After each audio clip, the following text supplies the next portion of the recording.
নামাজ নাই, কুরবানি নাই। যেই ব্যক্তি নামাজ পড়ে না, যেই ব্যক্তি নামাজ পড়ে না, কুরবানি তার কোনো সফলতা আনবে না।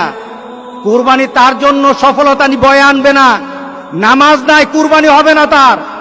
নামাজ ছাড়া কুরবানি হবে না। এটাই ধারাবাহিকতা। ইন্না আতাইনাকাল কাউসার ফাসাল্লি লিরাব্বিকা ওয়ানহার। নামাজ আগে, কুরবানি পরে। আর আমাদের সমাজে এমন মানুষ আছে নামাজ পড়ে না, কিন্তু লক্ষ লক্ষ টাকা দামের কুরবানি ছাড়ে না। তার মানে কি? সে দিন বুঝে না, সে ইসলাম বুঝে না, মুহাম্মদ সাল্লাল্লাহু আলাইহি সাল্লামকে দেওয়া আল্লাহর ঘোষণাও জানে না, ইব্রাহিম আলাইহিস সালামকে দেওয়া সেই কুরবানির নীতি জানে না। এই কুরবানি তার জন্য কোনো সফলতা বয়ে আনবে না। সুতরাং যারা কুরবানি দিচ্ছেন, আপনার নামাজ নাই, যারা উলামায়ে কেরাম কিন্তু বলেছেন যাদের সাথে নামাজ নাই, যাদের সাথে নামাজ নাই, নামাজি ব্যক্তি যেন তাদের সাথে কুরবানি না দেয়। কারণ বেনামাজির কুরবানি হবে না। আপনি 7 নাম দিলেন, 6 জন মানুষ নামাজ পড়ে, একটা মানুষ নামাজ পড়ে না, বিপদ কিন্তু হয়ে গেছে, বিপদ কিন্তু হয়ে গেছে। কারণ 6 ব্যক্তির অংশটা কিন্তু আরেকজনের সাথে সংযুক্ত হয়ে আছে। ওই ব্যক্তির বেনামাজি হওয়ার কারণে উলামায়ে কেরামের মতামত, সব উলামায়ে কেরামের মতামত, নামাজ যার থাকে না কুরবানি তার হয় না। সুতরাং নামাজ ছাড়বো না। রাজি আছি সবাই? কি ছাড়বো না বলেন? নামাজ ছাড়বো না। নামাজ কায়েম করার পর আপনার কুরবানি, আপনার রোজা, আপনার হজ, আপনার ইবাদত, সকল কিছু নামাজকে দিয়ে মানদণ্ড করা হবে। আগে নামাজ, এরপরে সকল ইবাদত।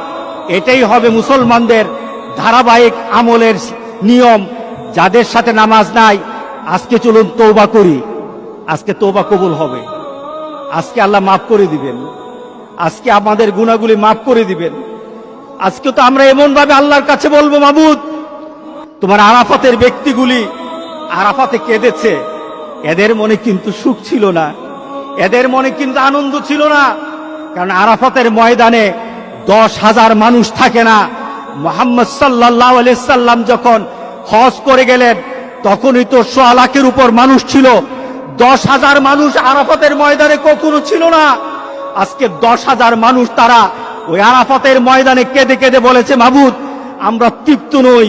কারণ যেখানে থাকার কথা ছিল 40 থেকে 50 লক্ষ মানুষ, যেখানে 50 লক্ষ মানুষ আল্লাহর দরবারে কাঁদার কথা ছিল, সেখানে 10,000 মানুষ তাদের আবেগটুকু দিয়ে আল্লাহর দরবারে কেঁদে কেঁদে বলেছে, মাবুদ, এই দুনিয়া থেকে তুমি মেহেরবানি করে বিপদ দূর করে দাও, গোটা পৃথিবীর মানুষকে স্বাভাবিকভাবে হজ করার মতো তৌফিক দান করে দাও।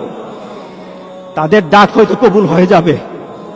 আমাদের বিশ্বাস, তাদের ডাকের কারণে হয়তো আল্লাহ আমাদেরকে মাফ করে দিবেন। আজকে চলুন আমরা আল্লাহর দরবারে বলি, আজকে কয়টা মাস হয়ে গেল? আজকে প্রায় 6টা মাস।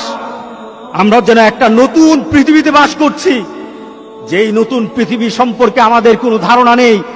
আমরা একজন আরেকজনের সাথে মিশতে পারি না, আমরা একজন আরেকজনের সাথে কুলাকুলিও করতে পারি না, আমরা একজন আরেকজনের সাথে মুসাফাও করতে পারি না, আমরা একজন আরেকজনের বাড়িতে দাওয়াত খেতেও পারি না।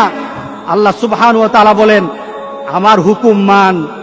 মুসাকে যেভাবে আমি বিপদ থেকে বাঁচিয়ে দিয়েছি, ইব্রাহিম আলাইহিস সালামকে আমার কথা মানার পর যেমন কুরবানি সন্তানকে না দিয়ে আমি দুম্বা দিয়ে কুরবানি করার ব্যবস্থা করে দিয়েছি, আমার কথা মানো, আমি ঠিক তোমাদেরকে ওইভাবে একটা মর্যাদার শিখরে দিয়ে দেব ইনশাআল্লাহ। ইনশাআল্লাহ আমরা আল্লাহর কাছে এমন একটা দাবি করি, আল্লাহ আমাদের সবাইকে ওই ধরনের ঈমান এবং মানসিকতা আল্লাহ সবাইকে দান করুক। সবাই বলেন আল্লাহুম্মা আমিন।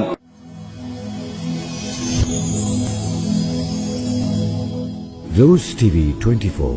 Enjoy by listening to the Holy Quran.